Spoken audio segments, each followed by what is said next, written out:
സഹോദരന്മാരെ, പിന്നെ ഇയാൾ പറഞ്ഞത് സുന്നികളായ നമ്മളെല്ലാവരും വിശ്വസിക്കുന്ന വിശ്വാസമാണ് എന്ന് അയാൾ പറഞ്ഞുകൊണ്ട് അയാൾ പരിചയപ്പെടുത്തുകയാണ്. എന്താണ് ഇത്രേ? നമ്മൾ വിശ്വസിക്കുന്നു അള്ളാഹുവും ഒന്നെ, അതന്നെയാണ് മുഹമ്മദ് നബിയും, അതന്നെയാണ് മുഹ്യിദ്ദീൻ ശൈഖും. എവിടെ ഉള്ളത്? ഇന്നലെ വഹദത്ത് മാലയിലുണ്ട്. പറയട്ടെ, അയാൾ പറഞ്ഞത് കേട്ടോളൂ നിങ്ങൾ.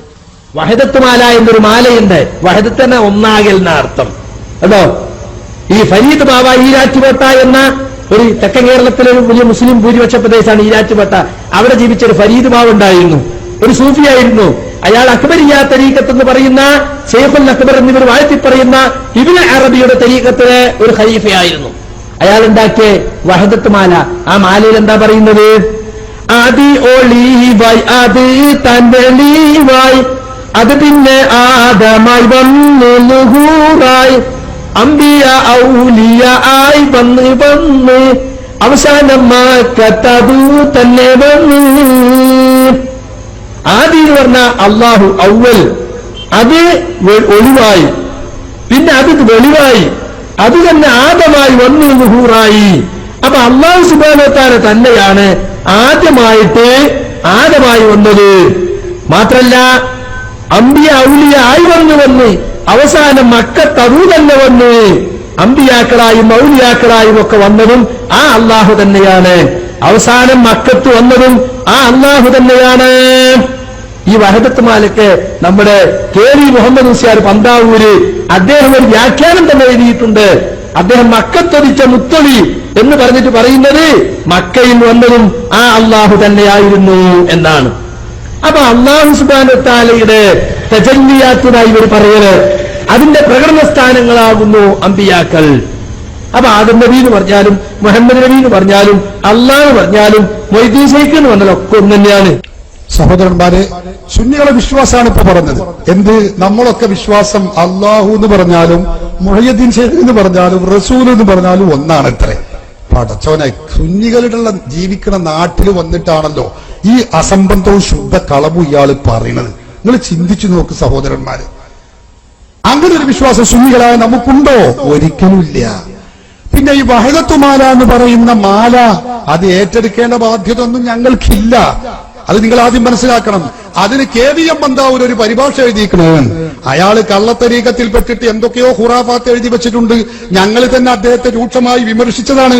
അയാളെ കുറിച്ച് അറിയുന്നതിന് മുമ്പ്, അയാളുടെ രചനകളിലുള്ള തകരാറുകൾ അറിയുന്നതിന് മുമ്പ് സുന്നി പ്രസിദ്ധീകരണത്തിൽ അയാൾ വലിയ എഴുത്തുകാരനാണെന്നൊക്കെ പറഞ്ഞിരുന്നു. പക്ഷെ അയാളെ രചന, അതിലുള്ള അബദ്ധങ്ങളെ കുറിച്ച് അറിഞ്ഞപ്പോ രൂക്ഷമായി വിമർശിച്ചിട്ടുണ്ട്. അതിന്റെ പേരിൽ റിസാല വാരികയുടെ എഡിറ്റർ, എന്റെ സുഹൃത്ത് മാളിയേക്കൽ സുലൈമാൻ സഖാഫി, തൃശൂർ കോടതിയിൽ ഒരുപാട് തവണ പോവേണ്ടി വന്നിട്ടുണ്ട്. അറിയങ്ങൾ കഥ. അപ്പൊ കെ.വി.എം. പന്താവൂർ കുറെ ഖുറാഫാത്ത് എഴുതി വെച്ചിട്ടുണ്ട്, കുറെ അസംബന്ധം എഴുതി വെച്ചിട്ടുണ്ട്. അയാൾ മരിച്ചുപോയി, ഞാൻ അതേക്കുറിച്ച് കൂടുതൽ പറയുന്നില്ല. അയാൾ കള്ളത്തൊരീഖത്തിൽ പെട്ടുപോയ ആളായിരുന്നു.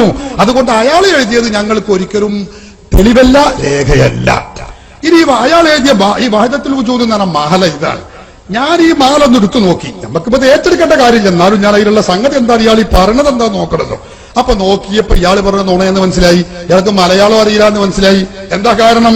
അയാൾ പറഞ്ഞ വരിയത ആദി ആദി ഒളിവായി അതു തൻവെളിവായി അതു പിന്നെ ആദമായി വന്നു വെളിവായി അംബിയ ഔലിയ ആയി വന്നു വന്നു അവസാനം മക്കത്തതു തന്നെ വന്നു. ഇതാതിരുള്ളത്. ഇതിൽ പറയുന്നത് എന്താ? ആദി ഒളിവായി.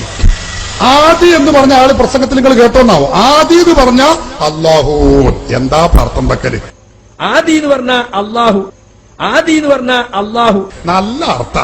മലയാളം പോലും ഈ സാധുവിന് അറിയില്ല. ആദി എന്ന് പറഞ്ഞ ഡിക്ഷണറി നോക്കി ചങ്ങായി, അതിന്റെ അർത്ഥം ആദി എന്നാണ് ആദ്യത്തേത്, അള്ളാഹു എന്നല്ല അതിന്റെ അർത്ഥം. അപ്പൊ എന്താ? ആദ്യ ഒളിവായി. ആദ്യം അള്ളാഹു സൃഷ്ടിച്ച ഒളിവ് റസൂലുള്ളാഹിന്റെ നൂറ്, അത് താൻ വെളിവായി, അതാണ് വെളിവായി. എന്നിട്ടോ അത് പിന്നെ ആദമായി വന്നു. ശരിയാണ്, ആദം നബിയിൽ ആ ഒളിവ്, ആ നൂറിനെ അള്ളാഹു നിക്ഷേപിച്ചു. അത് പിന്നെ ആദമായി വന്നു, വെളിവായി. വെളിവായിട്ട് എങ്ങനെ? അംബിയ ഔലിയ ആയി വന്നു.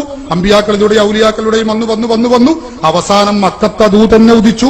അതെ, അവസാനം അബ്ദുള്ള ആമിന ദമ്പതികളിലൂടെ ആ ഒളിവ് റസൂലുള്ളാഹിന്റെ നൂറ് ഉൾപ്പെടുന്ന ആ റസൂലുള്ള ജനിച്ചു എന്നപ്പതിൽ പറഞ്ഞിട്ടുള്ളൂ. അപ്പൊ ഇതാണ് ഇതിന്റെ കഥ. ഇത് ഇയാൾക്കും നിങ്ങൾ ഈ കാര്യം ഒന്ന് പറഞ്ഞ് ബോധ്യപ്പെടുത്തണം. സുന്നികളായ ഞങ്ങളെ സംബന്ധിച്ചിടത്തോളം അള്ളാഹുവും റസൂലും മുഹയ്യദ്ദീൻ ഷെയ്ഖും ഒന്നാണ് എന്നുള്ള വിശ്വാസം ഞങ്ങൾക്കില്ല. ഞങ്ങളാണ് ഞങ്ങളെ വിശ്വാസം പറയേണ്ടത്. അത് KVM ബന്ധാവൂരല്ലോ, കള്ളത്തരീകത്ത് പെട്ടുപോയ ആളല്ലല്ലോ അത് പറയേണ്ടത്. അയാളെ എല്ലാ പുസ്തകത്തിലും അബദ്ധങ്ങളും തകരാറുകളുണ്ട്. വായിക്കുന്നവർ സൂക്ഷിക്കണമെന്ന് ഇടയ്ക്ക് ഞാൻ ഓർമ്മപ്പെടുത്തുകയാണ്.